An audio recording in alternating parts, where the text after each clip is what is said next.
conosco também a professora Débora, da Unilago. Eu estava dizendo que é na faculdade, na universidade mais intolerante que tem, né? Interessante que lá é para recepcionar o pessoal afrodescendente, né? Que geralmente o pessoal valoriza muito a família lá, mas lá é para refazer a cabeça no outro sentido, né? E eu conheci a irmã na década de 90, né? Lá pregando na primeira igreja batista nacional, Antônio Bezerra. É bom, irmãos, a gente ver tanta gente.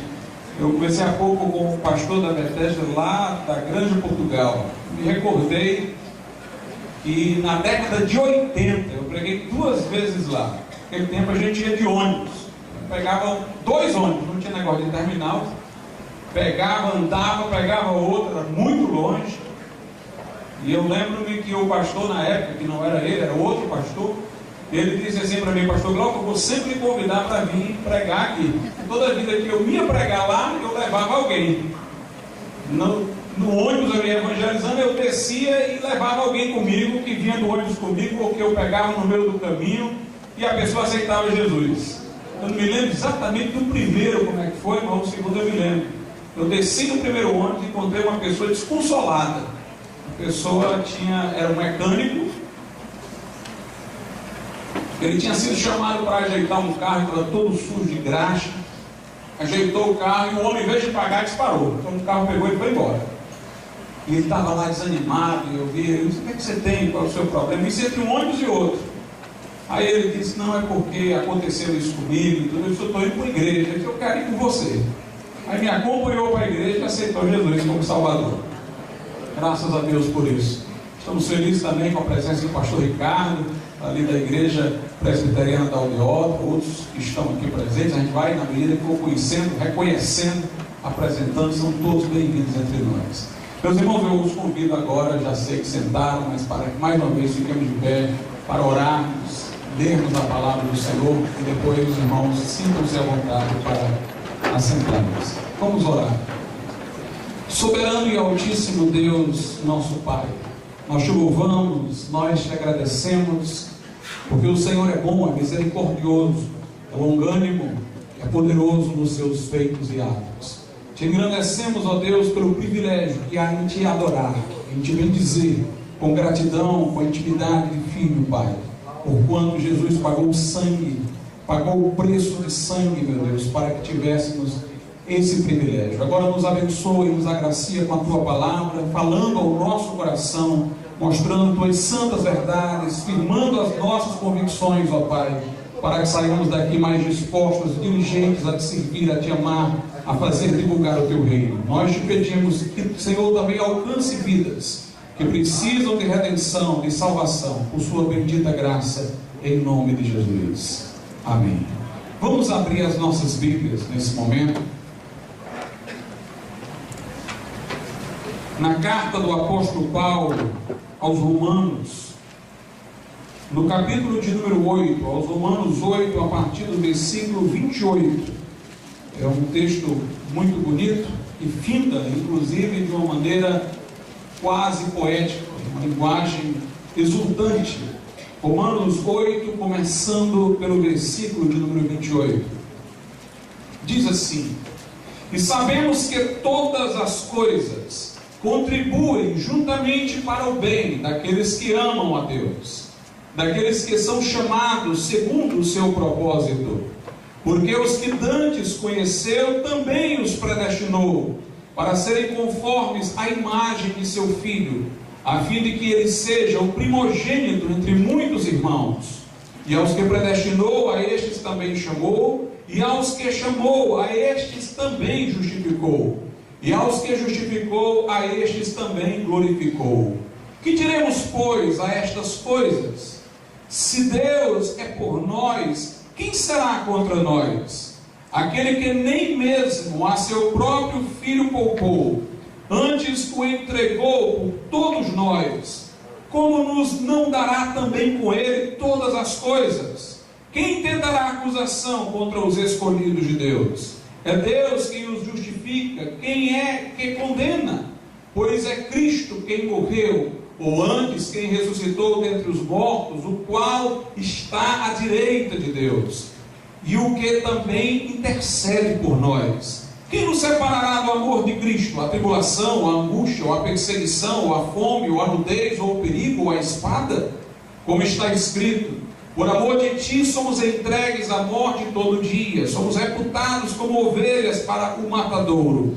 Mas em todas essas coisas somos mais do que vencedores, por aquele que nos amou. Porque estou certo de que nem a morte, nem a vida, nem os anjos, nem os principados, nem as potestades, nem o presente, nem o porvir, nem a altura, nem a profundidade, nem alguma outra criatura nos poderá separar do amor de Deus que está em Cristo Jesus nosso Senhor. Podeis assentar.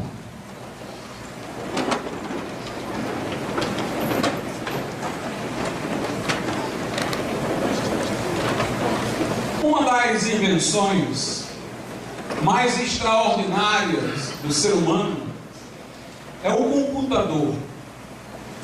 O computador, ele tem não apenas peças, elementos maquinários, hardware, mas ele tem também informações, programas com informações, faz bancos de dados, e através do paradigma do computador, muitas coisas acerca do homem, da vida, da criação, passaram a ser cogitadas. Outras coisas já haviam sido inventadas, e obviamente elas dependiam de informação que estava na cabeça do homem, do inventor. Mas o computador, ele traz em si a informação, ele recepciona a informação, obviamente, nele colocada.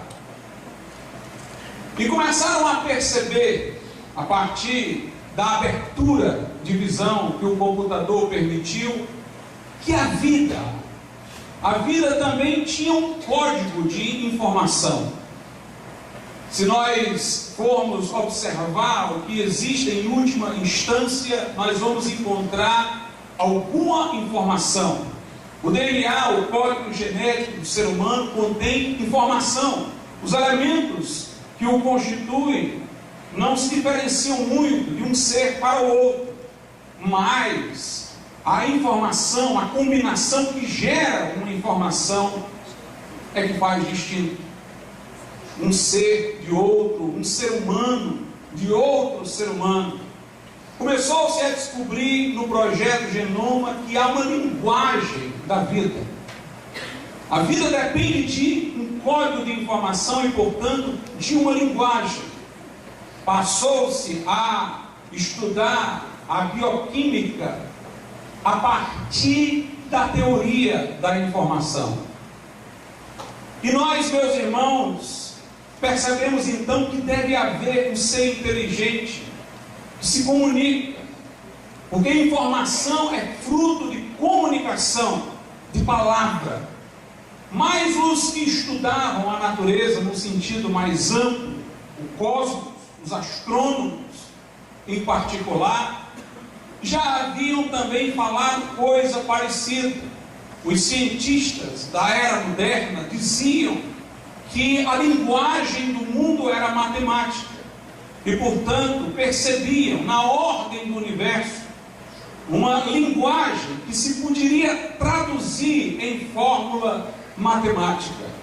Então existe uma linguagem da vida, existe uma linguagem no cosmos, e logo deve haver um ser inteligente que se comunica, que transmite a informação e gera a ordem, e gera a vida, e gera todas essas coisas.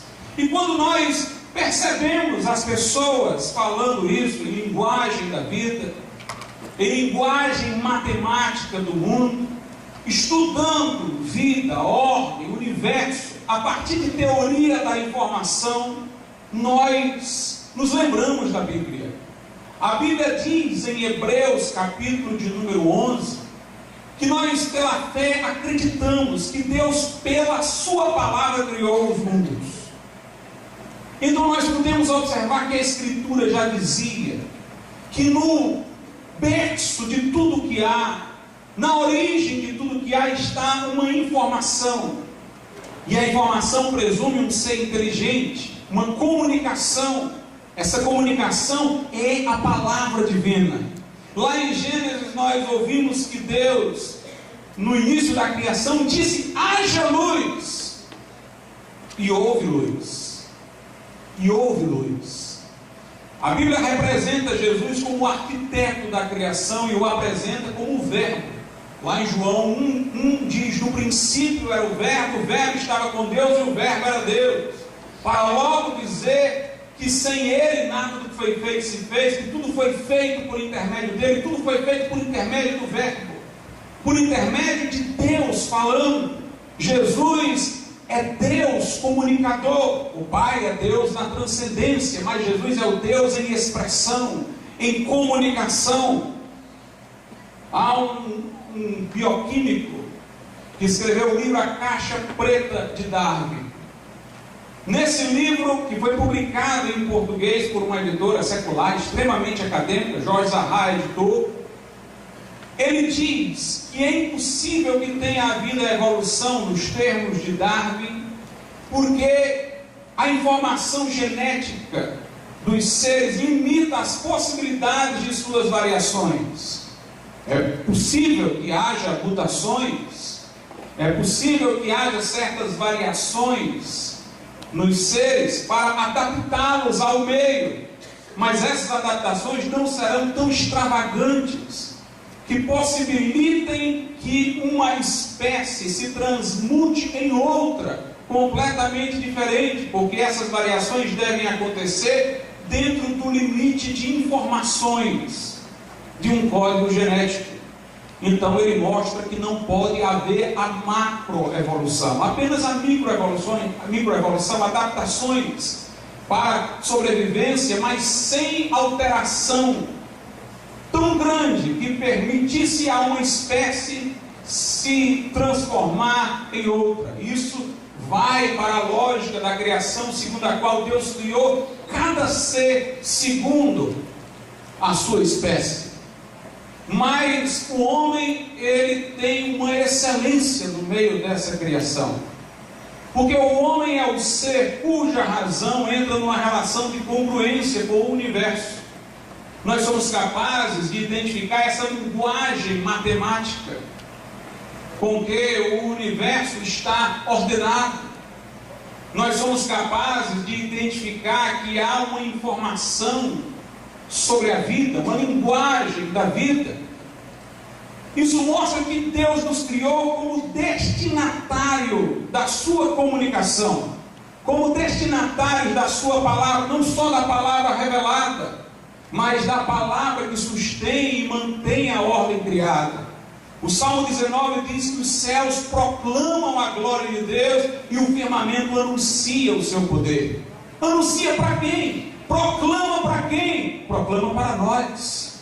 Por isso que Paulo diz em Romanos, capítulo de número 1, que os atributos de Deus, bem como o seu eterno poder e divindade, se revelam a nós nas coisas criadas, de modo que se os homens não creem, são inexcusáveis. A Bíblia diz que o que de Deus se pode conhecer neles, nos homens, se mostra, se dá a conhecer. Em João 1 a Bíblia diz que Jesus é a luz que alumia todo homem que vem ao mundo. Este verbo que sustenta o universo é que nos ilumina enquanto ser humano, dá-nos a racionalidade que permite perceber todas essas maravilhas, que permite ouvir o som da voz de Deus na ordem criada. Por isso que nós temos a possibilidade da ciência como seres humanos. Fomos criados eretos, diferentemente de muitos animais, com a possibilidade de erguer os olhos aos céus e contemplar a glória das coisas criadas. Portanto, o que a ciência diz está exatamente dentro da moldura da Bíblia. Nós até percebemos que ela está chegando atrasada naquilo que a Bíblia já nos assegurava, já nos certificava. O homem foi criado à imagem e semelhança de Deus, como coroa da criação de Deus, porque lhe foi dada a aptidão de perceber todas essas maravilhas. Quando a ciência moderna surgiu, Sua origem estava dentro de uma visão cristã do mundo. Deus criou todas as coisas, ordenou. Kepler dizia, quando descobria algo, acabei de pensar um pensamento de Deus. Algo que Deus pensou quando criou, eu agora pensei em retrospectiva. Mas, com o passar do tempo, foi surgindo o deísmo. O deísmo é uma concepção segundo a qual Deus criou todas as coisas, ordenou todas as coisas, mas já não mais interfere no curso dos acontecimentos. É como um ser que deu corda no relógio, mas agora deixa o relógio funcionar com a corda que lhe foi dada e não interfere. Então Deus estabeleceu leis para o universo e deixa o universo andar segundo essas leis. Não há milagres, não há resposta às orações. Deus não interfere no curso dos acontecimentos humanos. Eles reconheciam que Deus criara o mundo pela sua palavra.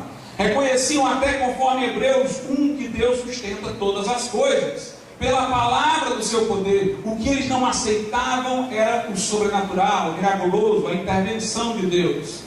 O deísmo é uma forma de postular a crença em Deus para explicar o que ainda não poderia ser explicado. Depois veio o Big Bang, a evolução e muitas tentativas até de tirar Deus daquela posição originária em relação ao universo.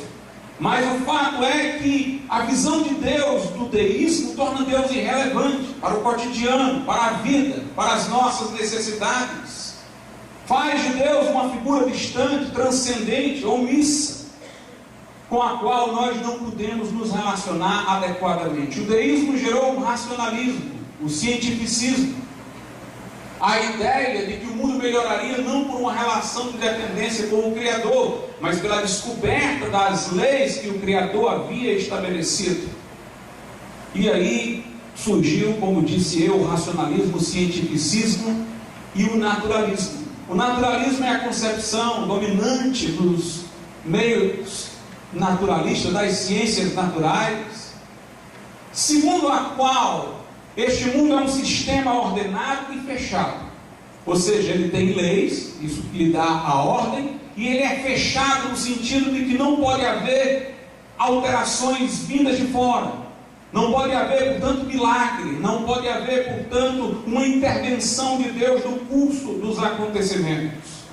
Mas nós defendemos, lá adiante falarei novamente sobre isso, que o universo é sim um sistema ordenado. Deus criou o mundo com ordem, com leis, através da sua palavra. Mas é um sistema ordenado aberto.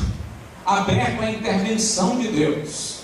Deus não está aprisionado à ordem que inicialmente Ele estabeleceu.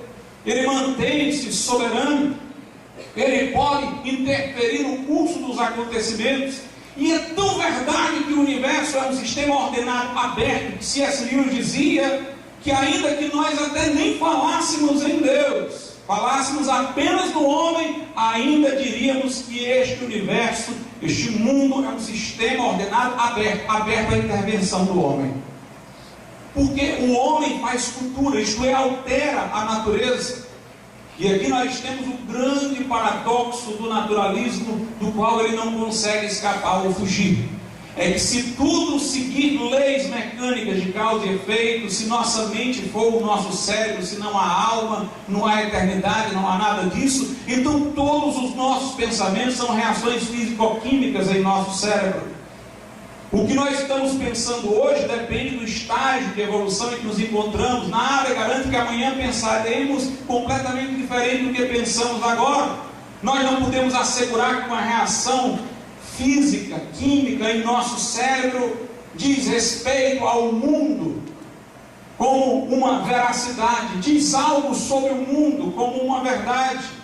Então, para que nós possamos dizer que o conhecimento é válido, que o que estamos asseverando é verdade, para o naturalista dizer que o naturalismo é verdade, ele precisa pôr a sua mente fora desse sistema cerrado.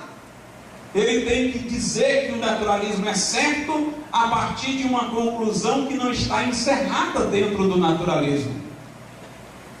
E C.S. Lewis diz, portanto, nossa mente não pode ser apenas fruto das relações que há neste mundo fechado, causal. Nossa mente veio de Deus. Há duas coisas que os cientistas não podem explicar adequadamente: é a passagem da matéria inorgânica para a matéria organizada, vital, com vida, e a passagem da inconsciência para a consciência.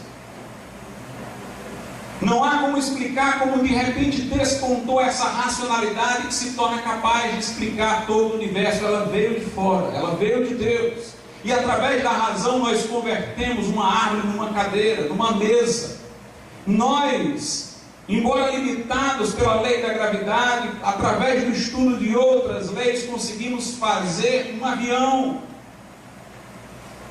nos levar no ar, e portanto, no homem, no seu poder cultural, já há uma intervenção no natural.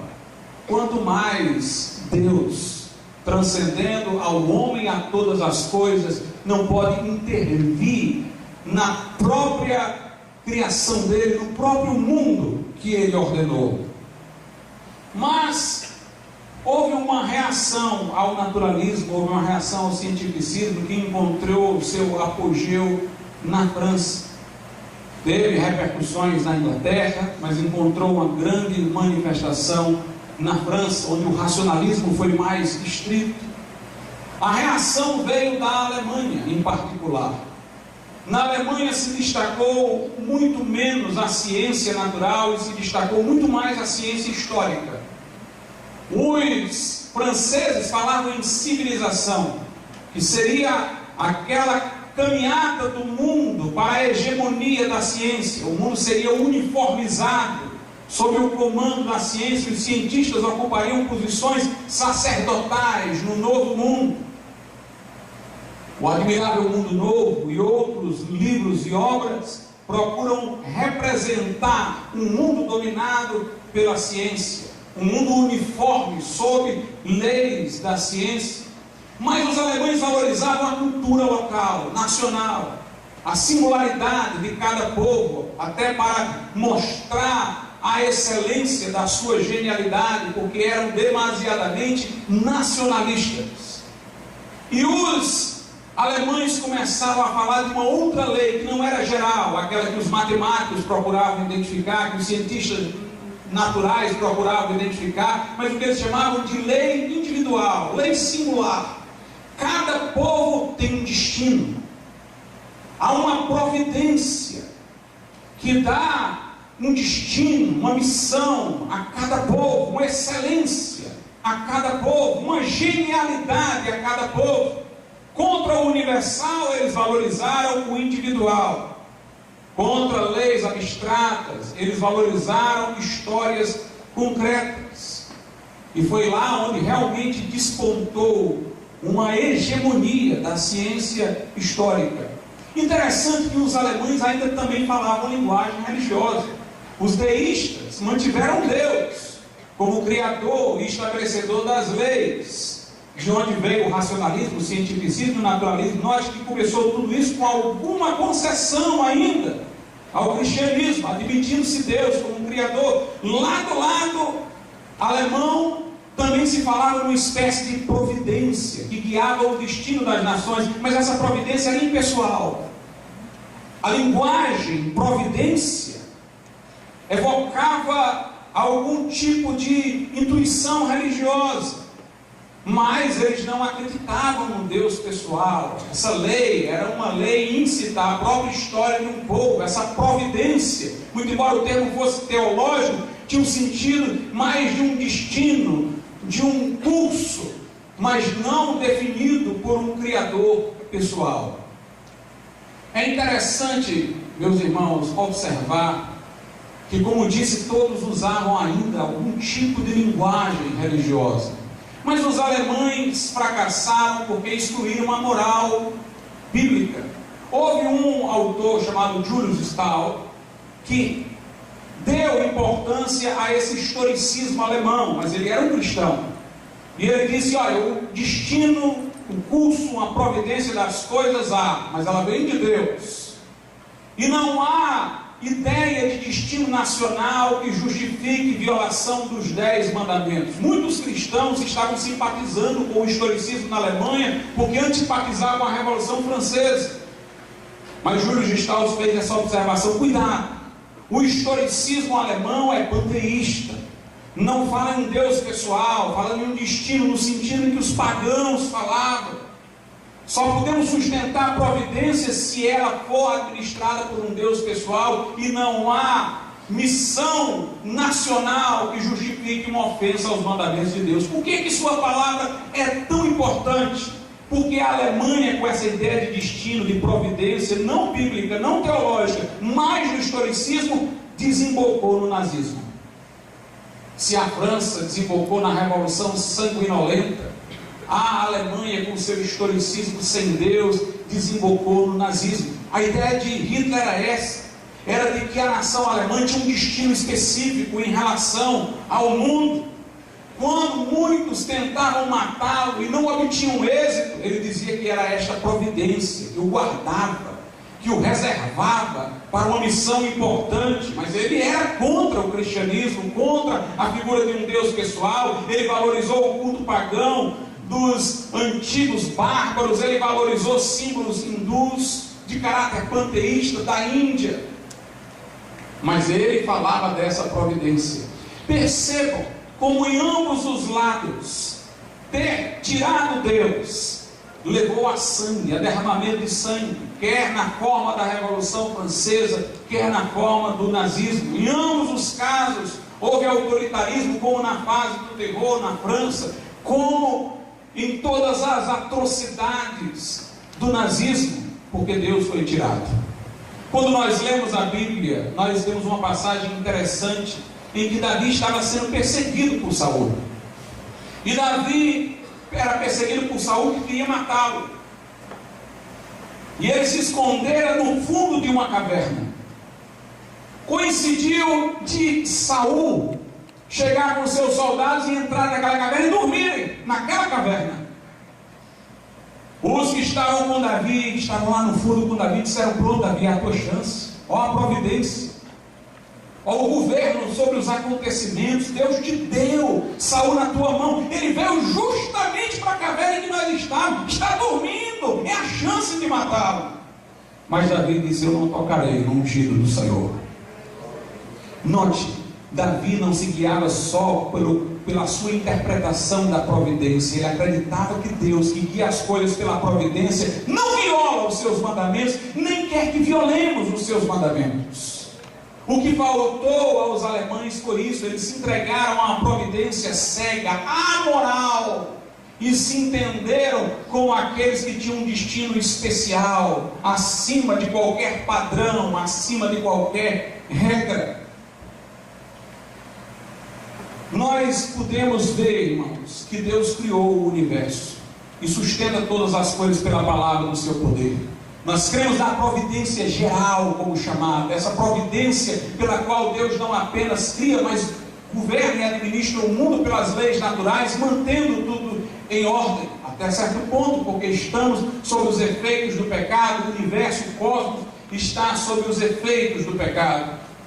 Mas nós percebemos que a providência de Deus também entra na história, obviamente sem que justifique, como aconteceu com os alemães, transgressão de mandamentos divinos, como se existisse uma lei moral só deles, diversa daquela que deveria valer para outros países do mundo. Eles caíram no relativismo nacionalista. Mas nós cremos que Deus governa a história. Quando eu examino a Bíblia, eu percebo como isto é maravilhoso. Veja o caso de Israel. Deus constituiu essa nação e lhe deu uma sobrevivência que ninguém consegue explicar. Esteve a nação de Israel subjugada por vários impérios que já não mais existem. Babilônia, a nação foi escrava no Egito, foi oprimida pelos assírios, cativa na Babilônia, como eu disse, foi subjugada pelos gregos, pelos romanos. Todos esses grandes impérios tombaram e Israel continua. Interessante que nós vemos, irmãos, que o Deus da Bíblia não homenageia Israel de uma maneira que não lhe venha a punir por seus erros.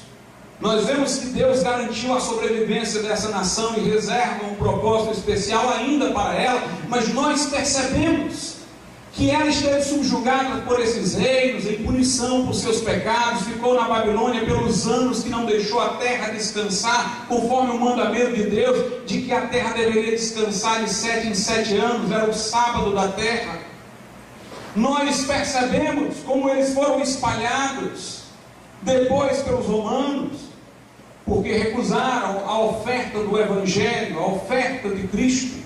Eles têm sofrido, mas nós reconhecemos que Deus tem um plano e um propósito para essa nação. Como diz a Bíblia, isso em sua terra como povo e nação, é o que diz o profeta Isaías, assim aconteceu, e hoje esta nação é oprimida pelos seus adversários, conforme a Bíblia diz, até que se completem os tempos dos gentios.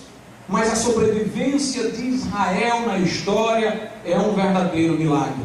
Quando Deus introduziu Israel na terra prometida, nós percebemos que Deus também não exalta Israel. Deus diz, não é porque vocês são bons, melhores, que eu vou dar a vitória a vocês, é porque os que estão lá são perversos.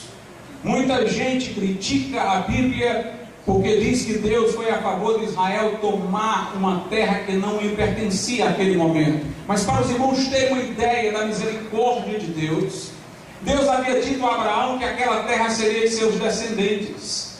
Mas Deus disse que não iria dar de logo, porque estava esperando que a medida dos pecados deles chegasse no limite. Sabe quanto tempo passou depois que Deus disse isso para Abraão? Mais de 400 anos. Grande foi a paciência de Deus.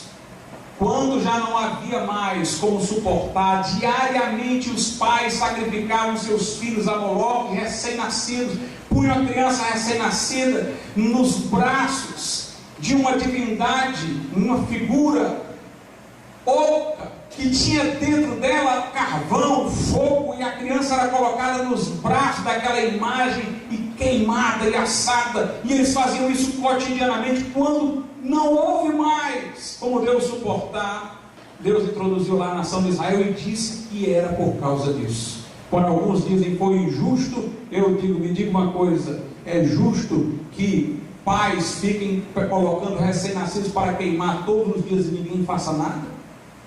Pois foi isso que Deus fez. Deus interferiu quando eles chegaram na medida dos seus pecados, introduziu Israel lá. Nós percebemos, irmãos, a providência de Deus, a chegada de Cristo. A Bíblia diz em Gálatas capítulo 4 que Jesus veio na plenitude dos tempos. Observe a história, Jesus tinha que vir naquele momento.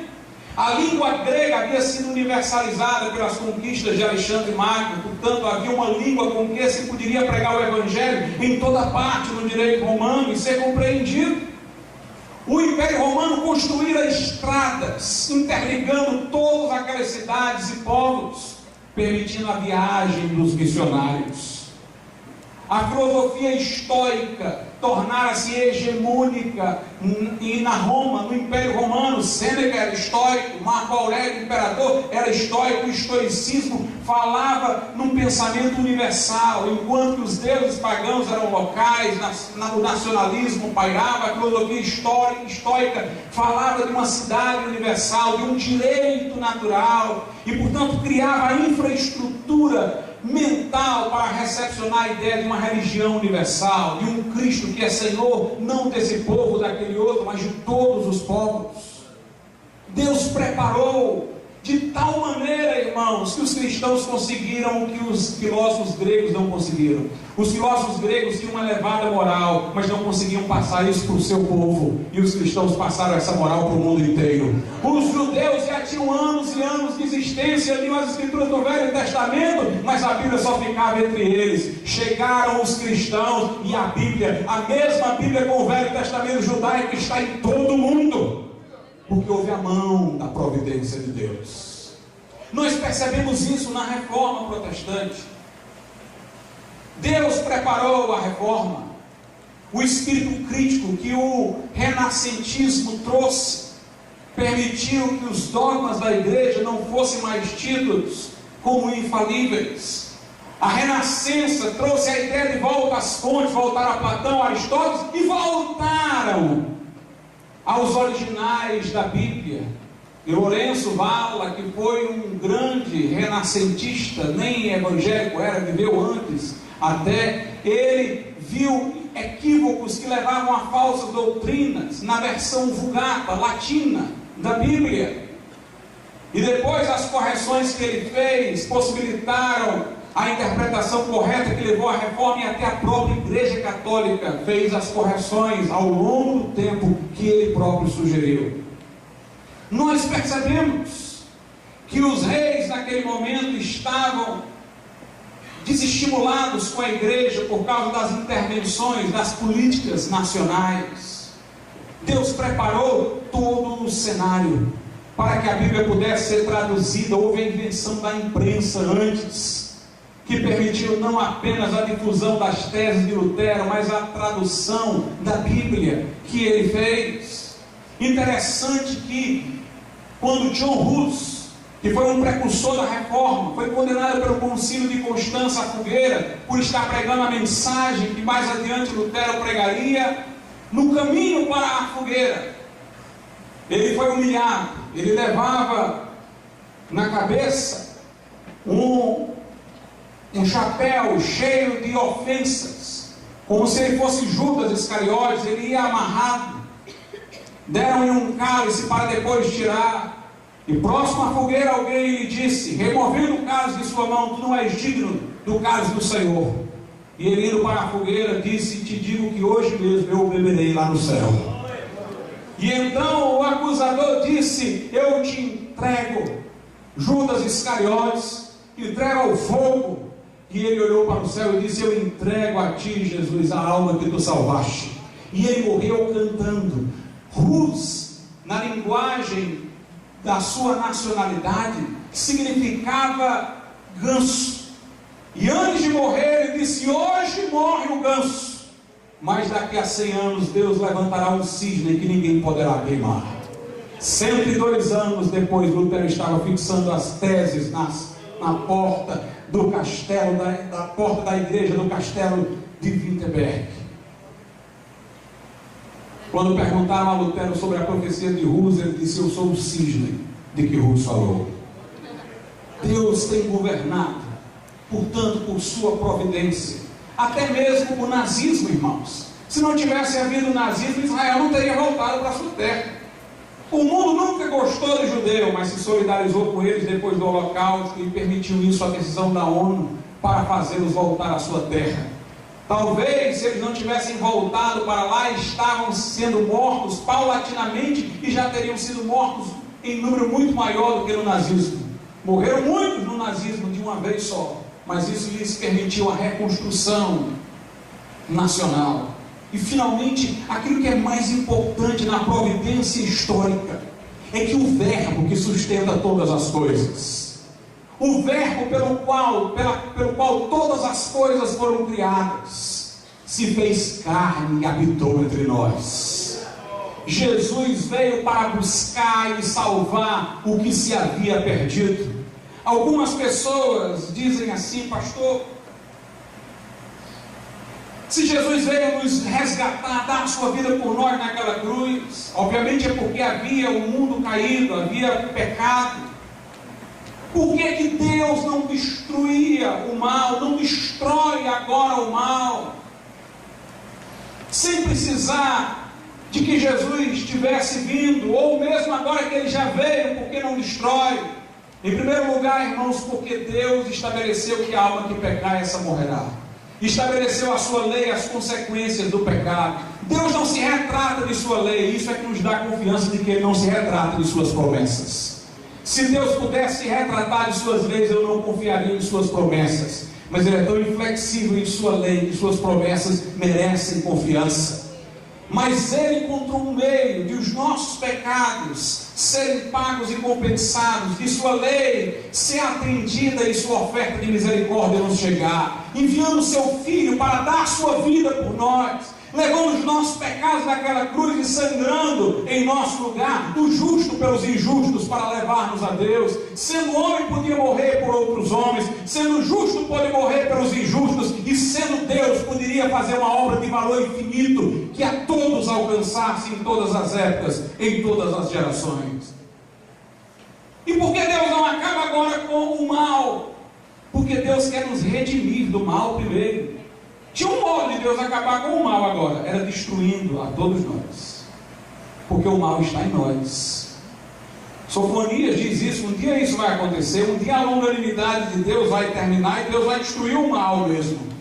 Mas aí os homens que não tiverem sido redimidos serão destruídos por ele. Sofonias 1, versículos 2 e 3. Hei de consumir por completo tudo de sobre a terra, diz o Senhor. Consumirei os homens e os animais, consumirei as aves do céu e os peixes do mar, e os tropeços juntamente com os ímpios. Deus vai consumir os tropeços, que é o mal, mas juntamente com os ímpios. E exterminarei os homens de sobre a terra, diz o Senhor. Mas Deus, irmãos, quer nos redimir do mal, nos resgatar do mal, através de Jesus. Quer que mais pessoas se arrependam, é longânimo para com todos, não querendo que ninguém se perca, mas que todos venham ao arrependimento. Vai chegar a hora que o juiz vai destruir o mal, e aqueles que estiverem atrelados ao mal, irão junto. Mas agora Ele está dando tempo para que pessoas recebam Jesus e possam ser redimidas do mal. Há 3 palavras na Bíblia que falam do que Jesus fez. É a palavra propiciação, a palavra redenção e a palavra reconciliação. Propiciação é o que Jesus fez em relação a Deus. Ele aplacou a ira de Deus, satisfez a justiça de Deus, que estabelecia punição pelos nossos pecados. Redenção é o que Ele fez conosco. Ele nos resgatou de debaixo da condenação, de debaixo do juízo. Resgatar é o que significa redenção. E reconciliação é o que Ele fez em relação a nós e Deus. Nos reconciliou com Deus. Ele nos redimiu, Ele propiciou para Deus e Ele nos reconciliou com Deus. Ele fez a obra perfeita para a nossa salvação. Mas notemos que aí nós temos um grande milagre, a vinda de Jesus ao mundo. Jesus morreu e ressuscitou ao 3º dia. Sua ressurreição é prova de que Ele era tudo quanto disse ser e que fez naquela cruz tudo quanto disse fazer. Nós temos a ressurreição como um penhor da veracidade de Suas palavras e de Sua obra consumada na cruz. David Hume, que era um grande cético escocês, disse: se Jesus ressuscitou, por que nós não vemos isso acontecer? As coisas devem acontecer numa rotina, por que não acontece mais? Se é um milagre, por que não vemos mais esse milagre? Porque Jesus era singular. Se todos estivessem ressuscitando, Jesus também não seria especial. Mas Ele é o primogênito dentre os mortos. Ele é aquele que esteve morto e reviveu. Sua morte e ressurreição é garantia de nossa ressurreição, mas o fato até agora é singular com respeito a Ele, porque é a garantia de Suas declarações. Se tivesse acontecendo, então Ele não era nada do que estava dizendo, porque aconteceria com outros também. E nós temos, irmãos, como nos certificar da ressurreição de Jesus. Se nós levássemos as provas que a Bíblia traz a qualquer tribunal, ele teria que confirmar, a não ser que tivesse um preconceito de que não haja sobrenatural. Um historiador teria que admitir, a não ser que seu preconceito não reconhecesse a sobrenaturalidade, porque foram mais de 500 testemunhas. A moralidade do cristianismo era radicalíssima, particularmente quanto à veracidade das palavras sim, sim, não, não. Nem juramento se poderia fazer, porque se deveria ter uma palavra fidedigna. Por outro lado, estas testemunhas deram a sua vida por aquilo que disseram, não se contradisseram, mantiveram sua palavra. Nós não vemos isso acontecer em lugar nenhum. Elas morriam cantando, dizendo que viram o Senhor Jesus ressurreto. Isso é prova segura de que Jesus ressuscitou e era quem disse ser. Mas todo milagre é através da palavra. Temos dito isso. Deus age através da palavra. Ele criou o mundo pela palavra, Ele sustém pela palavra. Jesus era a própria palavra encarnada. E todos os milagres de Deus são a sua palavra. Esse sistema não é fechado, é ordenado, mas aberto a novas palavras de Deus. E nós somos transformados pela palavra. A mensagem de que Jesus morreu naquela cruz é uma mensagem que nos tem por destinatários. É algo que Deus está falando a nós. E o que Deus fala produz. Jesus disse: minhas palavras são espírito e vida. Paulo diz: o evangelho é o poder de Deus para a salvação de todo aquele que crê. Se os judeus não foram transformados é porque, como diz lá em Hebreus, não misturaram a fé à palavra. Mas se você recebe a palavra com fé, você se torna destinatário dela para receber o perdão de pecados, para ser transformado pelo poder de Deus. Nós encontramos, irmãos, na Bíblia alusão a isso, de que Deus opera pela sua palavra em milagres. O cego que Jesus curava, ele dizia vê, e o cego via. Ele dizia ao paralítico para andar, e o paralítico andava. Ele disse para Lázaro, Lázaro sai. Lázaro saiu do sepulcro, e se ele não tivesse dito o nome de Lázaro, tivesse dito só sai, o cemitério inteiro tinha saído. É pela sua palavra que ele gera milagres. Entendeu isso bem o centurião? Quando foi até Jesus pedir pelo seu servo doente, Jesus disse, eu vou lá. Ele disse, eu não sou digno de que entreis em minha morada, mas disse daqui uma palavra e o meu servo será curado. Jesus disse, nunca vi em Jerusalém tamanha fé. Vai, o teu servo está curado. Meus irmãos, o Deus que criou o mundo pela palavra, que mantém o universo pela palavra, não é o Deus que emudeceu, que fechou a boca. Ele ainda fala, sua voz despedaça o cedro do Líbano, sua voz ainda é proclamada. Jesus disse, nem só de pão viverá o homem, mas de toda a palavra que sai, não apenas saiu, mas sai da boca de Deus. Eu não estou defendendo novas revelações doutrinárias, nem estou defendendo que a Bíblia não é a completa regra de fé e prática, mas eu estou dizendo que este livro continua falando.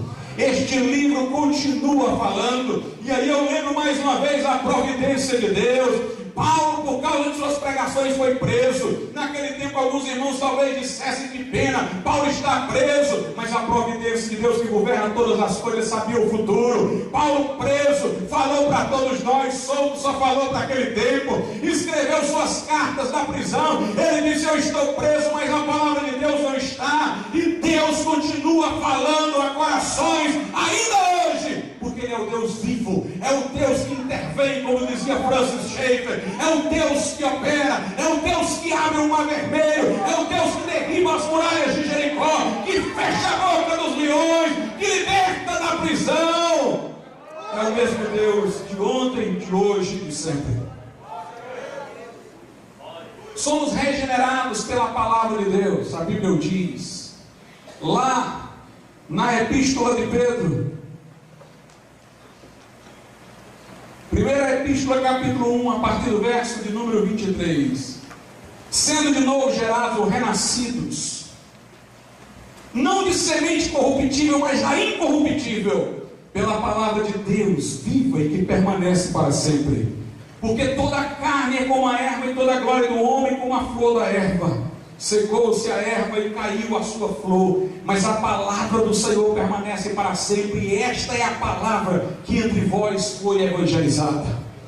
A palavra de Deus gera nova vida quando cremos nela, é que nos faz renascer. E aqui eu lembro as palavras de Martinho Lutero. Ele disse, o nosso Deus não gosta de aproveitar as coisas.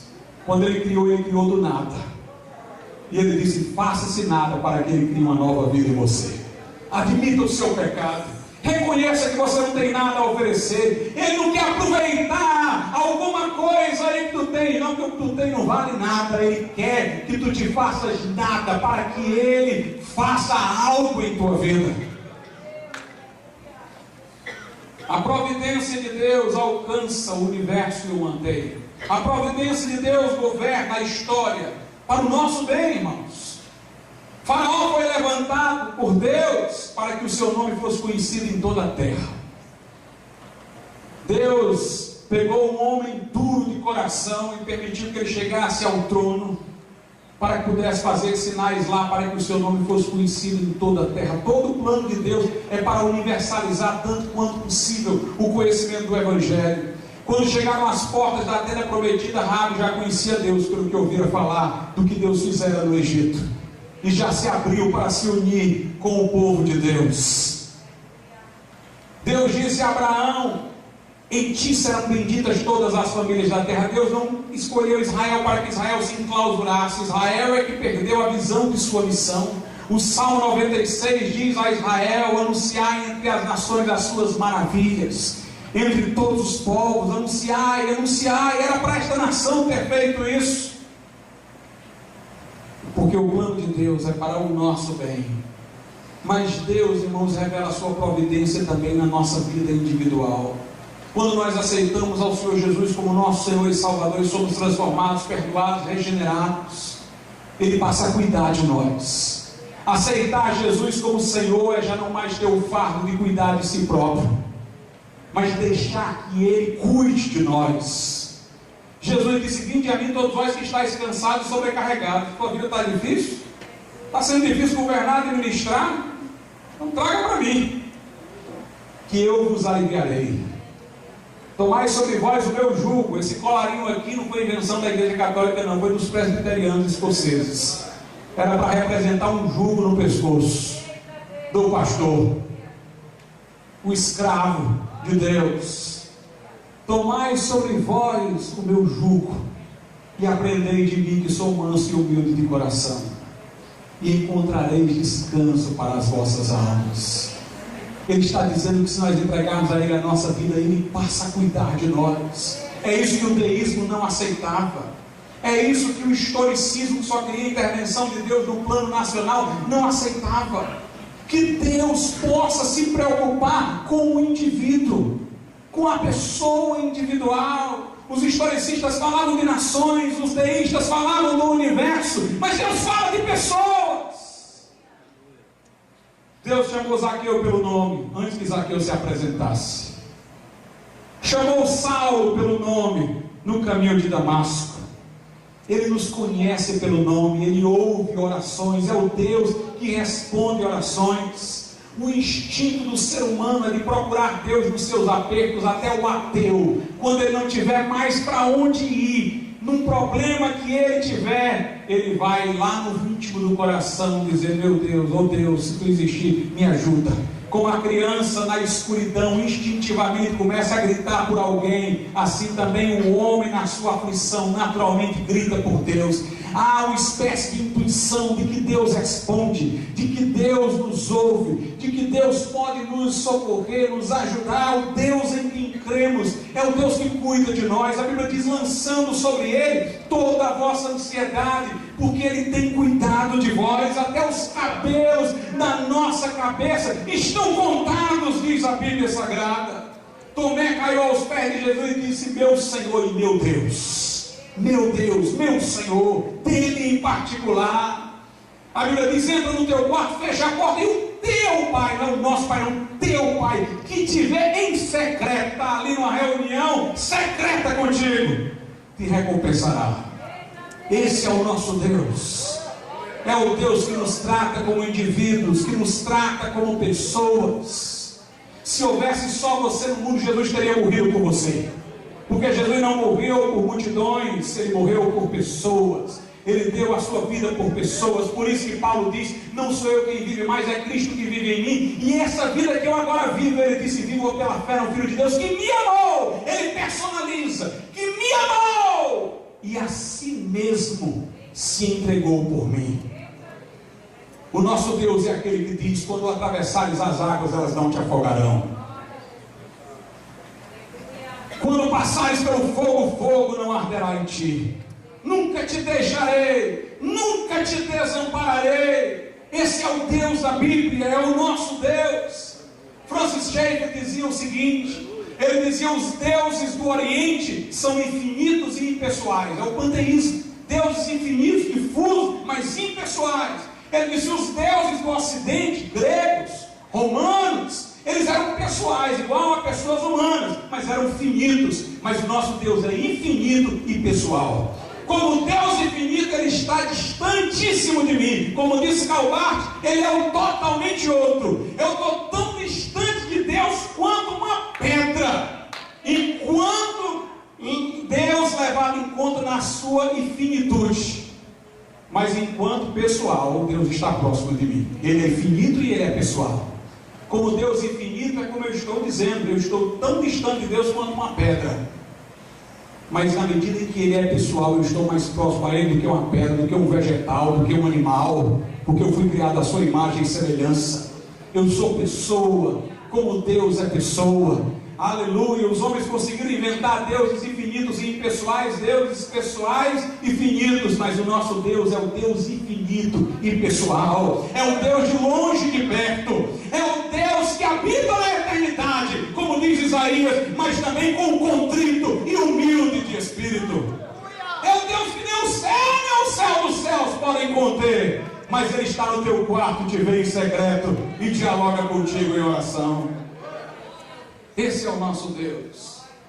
E os anjos estão aqui como espíritos ministradores a favor dos que hão de herdar a salvação. Uma vez eu estava numa reunião da faculdade, e aí um professor de sociologia estava conversando com o outro e falaram em anjos. Aí aquele professor de sociologia disse assim: não, em anjo, nem o Cláudio crê em anjo. Ele achava que eu já estava intelectualizado academicamente, que mantinha só o Deus do deísmo lá e não acreditava em anjo. Mas eu fui logo antecipando, eu disse: acredito em anjo. Eu acredito também que existe diabo e céu e inferno. Eu disse: opa! Meus irmãos, não há nada de ilógico em acreditar em anjos. Se você conhecer a criação de Deus, você vai ver que tem que existir anjo. Tem que existir anjo. Vejam os seres que Deus criou. O vegetal. O vegetal tem espécie, mas não tem indivíduo. Não existe um vegetal individual. Ele não sente a si próprio. Ele não se identifica individualmente. Ele não foge do perigo. O vegetal só existe enquanto espécie. Não existe enquanto indivíduo. Os homens e os animais existem enquanto espécie e indivíduo. Animal é indivíduo? No sentido de que o animal foge do perigo. Procura o seu alimento. Ele tem algum tipo de consciência de sua existência para se proteger. Mas sendo que o animal é indivíduo e espécie, mas ele tem sua individualidade submissa à sua espécie. Ou seja, tudo que ocorre no animal é aquilo que ocorre nos outros animais. É igual.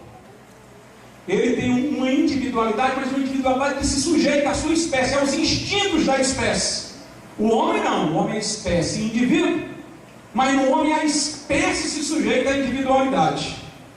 Porque o homem tem uma comunhão de instintos, de coisas comuns, os homens entre si, mas cada homem forma a sua individualidade, cria cultura, inova. Então, o vegetal tem espécie, mas não tem indivíduo. O animal tem espécie e indivíduo, sendo que no caso do animal, o indivíduo se sujeita à espécie. O homem tem espécie e indivíduo, sendo que no homem a espécie se sujeita ao indivíduo. O que é que está faltando? Falamos de um vegetal que é espécie sem indivíduo, de animais e homens que são espécie e indivíduo, mas sendo que a sujeição se inverte. O que é que está faltando? O indivíduo sem ser espécie. O indivíduo sem ser espécie é o anjo. Nenhum anjo veio de outro. Eles não têm espécie. Porque o que faz as plantas, os vegetais serem espécie é que procedem de uma mesma semente. O que faz os homens serem espécies animais é que procedem do mesmo tronco. Um gera o outro. Mas todos os anjos foram criados individualmente. Não há nenhum anjo que derivou do outro. Então os anjos são exclusivamente indivíduos sem espécie.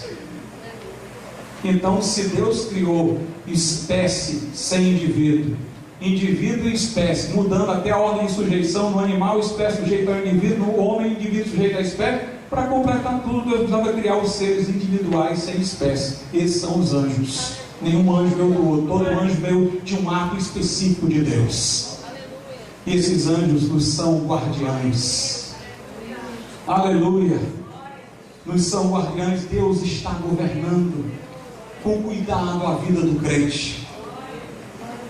Mas nós não passamos por tribulações, pastor. Passamos. Mas é como diz aqui: todas as coisas cooperam para o bem dos que amam a Deus, que são chamados segundo o seu propósito. Mas tribulação coopera para o bem. Entenda o bem que está falando aqui. Ele nos predestinou para sermos conformes à imagem do seu Filho. Esse é o maior bem, é sermos iguais a Jesus. Então as tribulações cooperam para que sejamos iguais a Jesus. Você vai encontrar força na tribulação quando você encontrar-se com Jesus nela. O mundo aborreceu a mim, diz Jesus, aborrecerá a vós. Paulo diz: conformando-me com ele na sua morte para participar da sua ressurreição, cumprindo no meu corpo que falta as aflições de Cristo. Se eu sentir que o que eu estou padecendo aqui Na verdade, é Cristo que está padecendo em mim. Então eu vou ter prazer nas aflições por amor a Cristo, como diz Paulo. E aí, quando eu estiver fraco, eu serei forte. Porque o nosso Deus atua sob contrária espécie. Ele é Deus e se revela como um homem. É o contrário. Ele na cruz parecia mais fraco, mas lá é que era poderoso para salvar. Na tribulação parece que Ele nos abandonou, mas lá nós encontramos um consolo secreto, porque o nosso Deus escolhe as coisas que não são para confundir as que são, as fracas para confundir as fortes. Nossa vida está oculta com Cristo em Deus. Somos vasos de barro, mas temos um tesouro escondido. O mundo vê a carcaça, mas nós vemos o brilho da luz que há dentro de nós. E podemos dizer como Paulo: se Deus é por nós, quem será contra nós? É Ele que nos justifica, quem nos condenará? Quem tentará acusação contra os escolhidos de Deus?